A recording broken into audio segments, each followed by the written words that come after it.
to the chief of sinners. At one point, Brennan likens himself to Samson, that flawed Superman whom God somehow found a way to use right up to the day of his death. Reading such stories in the Old Testament, I've come up with a simple principle to explain how God can use the likes of such imperfect men and women. God uses the talent pool available. Again and again, Brennan made himself available. In the last few years, nearly blind, subject to illness and falls, at an age when he should have been enjoying retirement on a beach in Florida, he kept getting on airplanes and flying places to proclaim a gospel he believes with all his heart, but has not always lived. A wealthy man in Denver, having heard Brennan's powerful delivery at a local church, invited him to lead a week-long retreat for a group of 8 hand-picked friends, including me. When Brennan announced the retreat would be silent, the benefactor was not happy. "I bring him all the way up here to learn from his expertise, and he wants us to keep silent?" Yet each of us had an hour a day of personal time with Brennan, a compressed time of spiritual direction, after meditating on writings and Bible passages he gave us. Brennan worked hard all day, while most of the time we sat in the fields or in our rooms and meditated. Since the camp where we were staying had inadequate facilities, we went each evening to the nearest restaurant, a fancy chart house.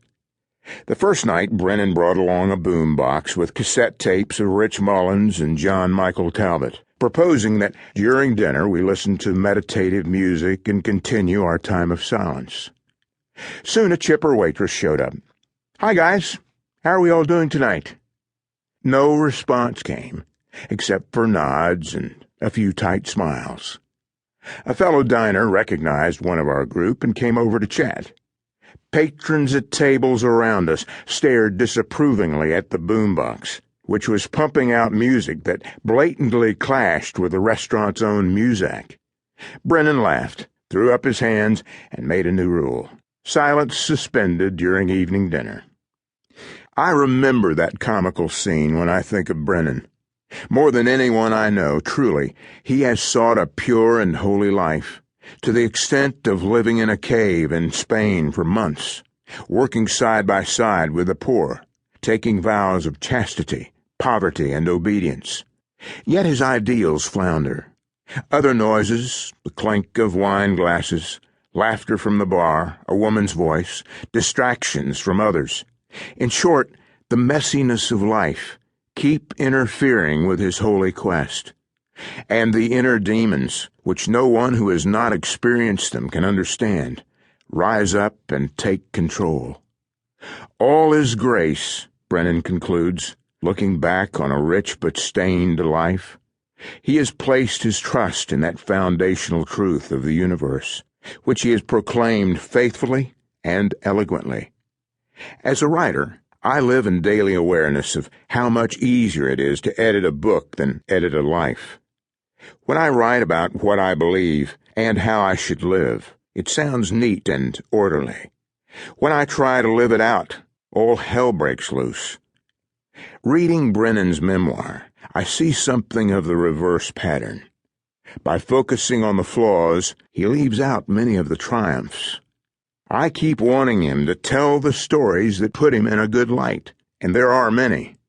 Choosing full disclosure in a narrative that might burnish his reputation, Brennan presents himself as the Apostle Paul once did, as a clay jar, a disposable container made of baked dirt. We must look to his other books for a full picture of the treasure that lies inside. A poem by Leonard Cohen says it well. "Ring the bells that still can ring. Forget your perfect offering. There is a crack in everything. That's how the light gets in." Philip Yancey. To go on the grand tour, a man must be free from self-necessity. Patrick Cavanaugh, The Self-Slaved.